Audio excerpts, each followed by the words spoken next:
各位好，今天受一位观众留言的启发，想跟大家聊两个对立的话题看似对立的话题。一个呢是从我个人的经历和这个认知上面吧，去聊一聊 Apple 的保密文化。那第二个呢就是与之对立的大家知道24年的9月9号。中国时间应该是9月10号凌晨 ，Apple 将会带来今年的 iPhone 的新品发布会，也就是即将到来的 iPhone 16。那我也可以用我的方式，在发布会开之前去聊一聊跟 iPhone 16有关的话题。那我慢慢来我们先聊第一个话题，关于 Apple 的这个保密文化。我相信，不管你是很早就知道 Apple 这家公司，还是最近刚刚知道，也不管你是对这家公司的方方面面都还蛮了解的，还是说其实除了可能用手机以外，别的也不太知道很多。但我觉得，不管你是属于哪一种这家公司的保密文化，应该你或多或少都会听得到。那我先想跟大家说明的是 ，Apple 到底有没有保密文化呢？当你作为一个 Apple 的员工去入职这家公司的时候，到底要不要签保密协议呢？这个其实没什么好保密的我作为一个曾经的 Apple 的员工，我也可以告诉各位，起码我自己在入职的时候是要签订一份保密协议的。而且是跟这个劳动合同等等这些所有的东西一起签的所以它的重要性呢，对于 Apple 这家公司来说，起码在这个程序的层面，它是同等重要的我认为是同等重要的，这个是肯定有。而我也愿意相信，不管你加入 Apple 的哪一个职位，哪一个部门只要你是在这家公司里工作，那我想保密协议都是必不可少的。那甚至我也愿意相信 Apple 的保密协议不仅仅在你成为 Apple 员工的第一时间内你要把它签署掉，那而且作为 Apple 的供应商比如说大家可能熟知的像富士康这种那么它大概率上也是要签保密协议的。因为我并不认识这个工厂里的工作的人但是我的一些同事是认识的但是我觉得之前呢是对这个话题不那么感兴趣。那我觉得为了做这个视频呢，特意的去联系同事问一下呢，也不太，反正就没问就没问。那我猜测即便是这个生产线上的员工工人，他也是要签保密协议的。那我可能那个的除了保密协议以外呢，他在一些这个比如说进入到工厂需要层层的这个不管是出于安全也好，还是要无尘也好等等吧，他的那个就是会给人一种保密的氛围感这种感觉，我觉得应该是会更强。所以先确认 Apple 确实是一家还蛮注重保密性的这么一家公司，而且像它这么注重保密的公司还真不多见。咱们不能说比得上这个什么国家层面的什么那种国家机密，这个我没发言权但是在我经历过的公司里面，Apple 算是做的挺下本的了。那这是从公司层面。那从我个人的层面呢，其实我呢在这个公司运营新产品这些未来的走向和谣言上面呢，我其实并不感兴趣这个是最大的原因。那么我唯一感兴趣的是呢，从技术上从这个科技的走向，未来的科技发展上自己去猜测一下未来的新产品，然后看看能不能赌对。这种呢，我觉得还是蛮好玩的。所以我觉得我不回避去跟大家去聊还没有发布的新产品的一些我个人的想法，这个我觉得可以聊啊。因为已经不是员工了啊，是员工的时候是绝对不能聊的。别说那个不能聊了，就我这个频道都不能开啊，开可以，只能聊聊做饭，聊聊这个业余爱好可以啊。那么所以说呢，关于保密这件事情，公司的主张和我作为员工的时候，我个人的这个想法其实是一致的。我也不妨可以跟大家聊说，为什么Apple 在对内和对外都如此的注重保密。当然了，这个是我听到的版本啊，咱们也没有办法去较真儿说啊，你听到这个对，或者是我听的这个不对，不较真儿了哈，就是我知道啥我就跟你聊点啥哈。那 Apple 之所以这么注重保密，其实我愿意相信的是一个很重要的原因，是它的一种营销手段，也就是说，这是一种销售模式啊，保密是一种销售模式，而且我呢还蛮喜欢这种销售模式的，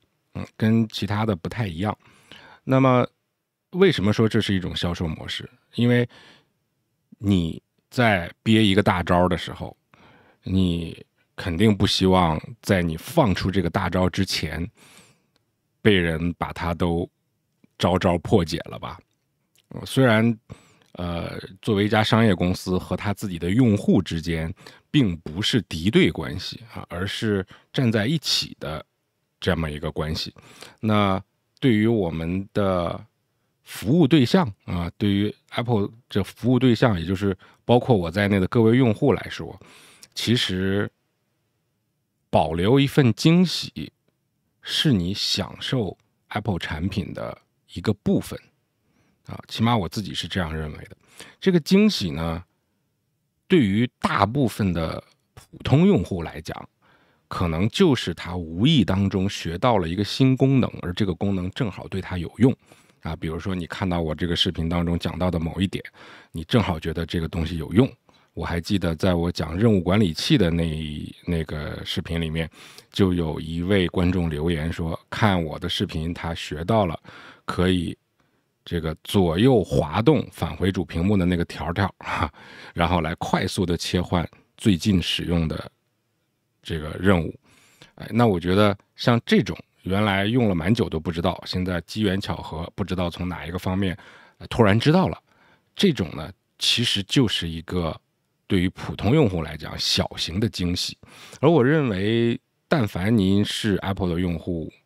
有一段时间，这种小惊喜你应该还是和其他的同类产品相比啊，遇到的概率还蛮高的啊，真的是非常高的。那关于新产品的保密，其实我觉得更多的是对于专业用户和一些数码爱好者，还有包括对 Apple 这家公司比较了解的这些用户，甚至是媒体。那对于这些人呢，其实你可能这就是他的工作啊，也有可能这是他一个花费了自己大量的业余时间和精力的一个兴趣爱好，所以这些使用产品过程当中的小的功能，其实他大概率上都已经知道了，那你已经很难从这些方面给他带来惊喜了。那么对于这样的少数的用户带来的惊喜，其实更多的就是体现在每年的新品发布会上面。那其实我就是属于我刚才说的后者嘛，既是曾经做过从业者，甚至还做过这家公司自己的员工，然后也是作为一个数码科技产品的爱好者。那我觉得，与其我去看一些流言蜚语啊，工厂里泄露出来的一些什么什么东西，然后去获得一些不知道真假的所谓的提前的消息，我觉得这种偷偷知道点东西，但是你又不知道消息来源是否可靠，也不知道是真是假的这种感觉，可能有些人称之为快感，我非常能理解啊，这种是可以被称之为快感的。但是比较遗憾的是，我比较另类嘛，但是对我来讲，这种事儿，它对我来说不是快感，甚至是也不是讨厌吗？可能有一点，但是也不能就那么等同于讨厌。但是我可以肯定的是，这种感觉在我这边，在我这个个体上面的体现，它偏负面的较多。所以其实我不管是作为员工还是作为用户，我都不想刻意的去打听这些还未发布的东西。反而是我踏踏实实的作为一个 Apple 想象中的用户该有的那个样子，然后去享受这个发布会。那可能我之前并没有花太多的时间去关注一些传言呐之类的，可能大家都知道的我并不知道。那这种情况下，这样的一个我在和那些人一起看发布会的时候，其实我会明显的感觉到我比那些人更幸福啊。当然他们提前爆料的时候，他们提前已经幸福过了哈。但是我更喜欢就是按照 Apple 设计的用户体验来去体验这家公司的产品。那我觉得发布会也是 Apple 的产品之一，包括我前几集讲的 Apple Store 零售店也是 Apple 的产品之一。并不一定是能拿到手上的硬邦邦的有所谓硬件的这个东西才是产品嘛。你有很多公司它就没有硬件产品啊，就是早年的微软就是这样子，它没有硬件的，它只有软件或者只有服务。那你说它就没有办法给你惊喜了吗？没有办法带给你这种很好的用户体验了吗？可能很多时候恰恰相反啊。所以我个人还是不管从理性层面还是从感性层面，我更愿意按照 Apple 设计的用户体验去该哭哭该笑笑。这个不知道大家能不能理解啊？这个是我个人的一个比较另类的地方啊。我知道大部分人跟我不一样。从 Apple 的公司内部来讲，其实也有比较严格的保密协议。跟我关系比较好的同事啊，在我在 Apple 工作的时候，其实他对保密协议的看法都跟我类似。当然我们一家店那么多同事，我不可能每一个都很要好啊。跟我比较要好的，其实跟我都差不多的。我可以保证的是，如果你作为一个用户啊，你想探听一些新产品的提前的一些小的什么消息啊，然后你说，哎，我到这个官方的 Apple Store 去问 Apple 的员工，看看他能不能透露给我一些。一家店里面，我不管什么时候去，我能遇到的员工至少得几十位吧。那你不说，他可能说，我就挨个问过来啊。我不知道有没有这样的顾客啊。但是呢，我以一个曾经做过员工的这个人，如果你想这样做啊，我想跟你说一句的是，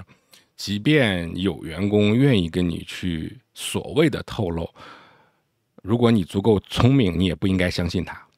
因为我在这里可以很负责任的跟大家说 ，Apple Store 的员工其实是不知道任何新产品在没有发布时候它是什么样子的。其实，所有的 Apple Store 的员工，他都是和用户们啊，和我的观众们和你们一起去看发布会，跟你们一起知道新的手机长什么样子。甚至比如说一般这种重大的新品发布会，它在北京时间都是凌晨1点钟。那基本上呢，我相信我们每一家零售店的员工在每次发布会的凌晨1点都会有蛮多的人，不是全部啊，就是蛮多的员工，因为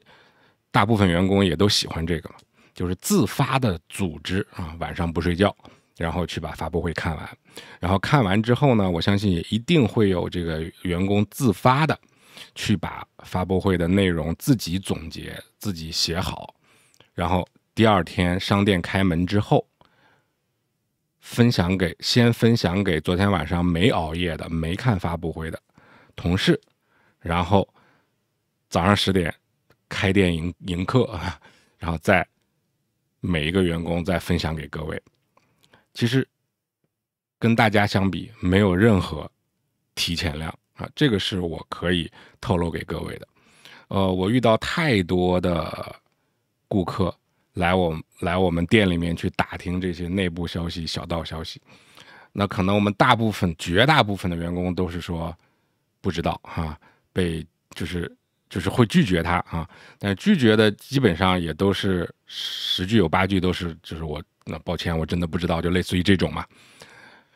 那像这种呢，其实不知道有多少人听了之后都觉得我们在故意骗他，或者是不说实话，或者是耍大牌，或者是明明知道就不说，或者是直接就撂给我们一句你不知道我才不信呢，就差直说了，真的也有直说的哈。那其实这个时候我们是很冤枉的，因为我们真的不知道。当然其实作为我们这个行业来讲，被这样冤枉其实是家常便饭啊，也不至于往心里去什么，也不至于因为这个事情会让自己的情绪波动，这个起码我是绝对不会啊，因为见到的各式各样的人太多了嘛。但是如果你遇到行内人士啊，这个我可以给大家讲个发生在我自己身上的亲身经历的故事。我曾经接待过一个顾客，他就向我表达了身份，说他是在鸿海公司工作的。那鸿海是谁啊？就是富士康的母公司啊，是吧？也就是说，你 iPhone 未来长什么样子，只要你下了生产线，只要你的图纸到了工厂，那理论上这位顾客就应该知道。那也就是说，他比我们要知道的提前的多得多得多。那这个时候，我就由衷的感叹了一句啊，我向他感叹了一句，哎呀，我说像您这种就是顾客，其实不用说都知道，就是你问我们什么，我们其实都是不知道的。其实我想知道，我还得问你。我作为员工，我想知道自己家公司的产品未来会什么样子，我还得问你。但是我相信你也不会说啊。他说对。然后他马上附和的那一句让我记忆犹新。他附和我的那句就是说，他用一种故意摆出来的那种很不屑的那种语气跟神态跟我说了一句，那你们怎么可能会知道的？你肯定不知道的呀，就是类似不是原话，但类似于这种状态啊。其实那个时候我听到他这句话，我的心里是无比舒畅的，就是有一种哎呀，终于有一个能懂我们的人了。就是老是面临着我们明明说的大实话，但是谁都不信的，终于遇到了一个就是知道我们说不知道，那是真的是实话哈。啊，这个是我在我自己身上啊发生的这个真实的一个故事。综上所述吧啊。我也简单的跟大家去聊了聊，在这个保密文化这一方面，以我的视角，我经历过的东西啊 ，Apple 是怎么样的，给大家分享了几个故事。那接下来与它针锋相对的一个话题就是，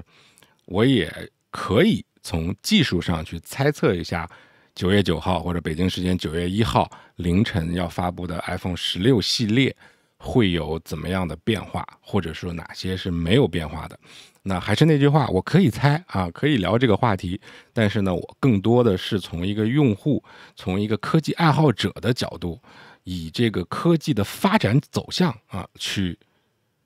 摸索一些脉络，去跟大家去聊这个话题啊。简单聊几个点吧，比如说 Pro 系列啊，它的外观基本上还是不会有太大的变化，摄像头还是那么排列的。那我相信可能会有一个改变呢，是现在 iPhone 15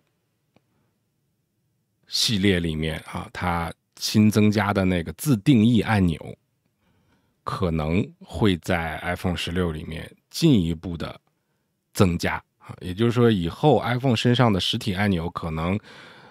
不会把它定死，说我这个按钮只能干什么，而更多的会往用户去定义它能干什么这个方向去走。那也有可能呢，像电源键啊、音量键啊这些实体按钮会变成虚拟按钮。那大家还记得从 iPhone 7的时候开始，它的主屏幕按钮，也就是我们俗称的 Home 键，就变成了虚拟按钮。但其实很多人你知道吗？他用了 iPhone 7之后，他都不知道那是一个虚拟按钮，因为 iPhone 的震动马达做得太好了，它可以模拟你真实的按下按钮的感觉。我甚至遇到过有些顾客，我告诉他这是假的，他都不信，最后不得不使用关机的方法，因为你只要一关机断电了嘛，你再去按这个按钮，那就是完全按不下去的，死疙瘩嘛，那你就知道是假的了。但如果它是一个实体的物理按钮的话，你甭管怎么断电，哪怕这个手机坏了，你把电池拆了，主板拆了，那这个按钮它是个按钮，你能按下去，它就是能按下去啊。但是虚拟按钮呢，只要一断电就不行了。那为什么会让用户感觉到这么真实呢？原因就是因为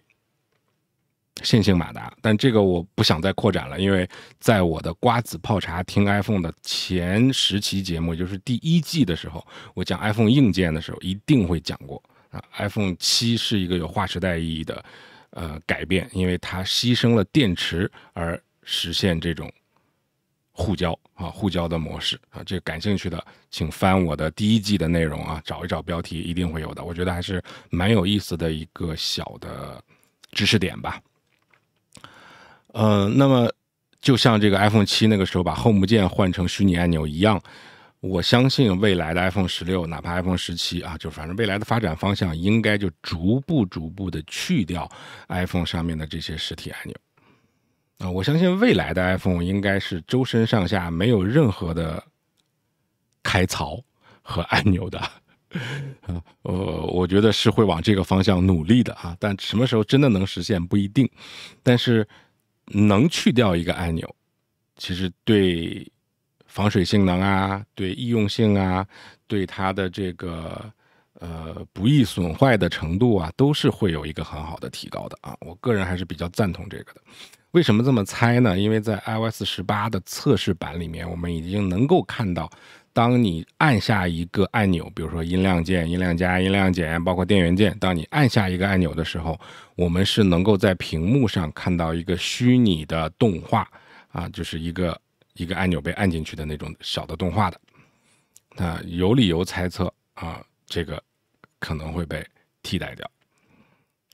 所以至于不变和变的东西呢，我觉得从我的角度想聊的就这么多。至于说网上什么颜色都出来了啊，摄像头的排列也不一样了，然后传感器也换了，然后这个自定义按钮放到了电源键那一边，从此拍照更方便了啊，轻按能够对焦，重按能够拍摄，有点像这个相机一样的感觉了，等等等等等等。啊，这个谣言我也看了，但是还是那句话啊，我看了呢，当没看。我还是希望保留着一份这个好奇心，然后去静下心来欣赏一下我喜欢的发布会啊，希望在这个发布会上能给我带来一些惊喜啊。现在越来越多的人觉得 Apple 的发布会没有早年那么有惊喜了。其实我觉得有很大的原因是因为，你都看过太多的剧透了，所以，可能不是因为发布会真的做得不好，当然也有他做得不好的原因，有些场次比较好，有些比较不好，这个我觉得也很正常啊，不可能每一场发布会都是让每个人都感觉那么好啊，这个是一个偏艺术的东西嘛。但是更多的时候其实是大家知道的太多了。所以你就不觉得奇怪了。很多时候大家都是在验证哪个猜对了，哪个这个又猜对了，这个又猜对了，是吧？是在验证这个东西了啊。那我觉得这个心态就完全就不一样了。当然你说这个最近几年这种传言越来越多了，也是个现实啊。我确实也想知道，因为我作为 Apple 的这个零售店的员工，我也不知道这个问题是为什么啊。那不管我作为原来的员工还是现在的这个 Apple 的用户，我一直都想知道为什么最近几年关于 Apple 未发布产品的传言会越来越多。那也可能是他的关注的人多了啊，更不好管理了。像早年并没有这么多人关注嘛，公司是越做越大了，这有可能。那也有可能是一些其他的原因，我不得而知啊。但是，我觉得还是呼应一下这个开头的那句话啊，就是我个人来讲，我是个另类啊，我跟大多数人不太一样，这个我心里有数的。但是对我个人来讲，其实我不太想去看这些谣言啊，我更想是把发布会当成一个艺术作品来欣赏。你可能会，如果大家能理解的话，我看发布会的心态应该像听一场相声啊，听一段评书，就是或者你喜欢唱戏的话，听一段戏，就是把它当成一个艺术作品，或者你说我听一个交响乐的都可以了啊。我是以这样的心态来去欣赏一个发布会的。好，那今天就跟大家聊这么多，感谢各位的观看跟关注，我们下期再见。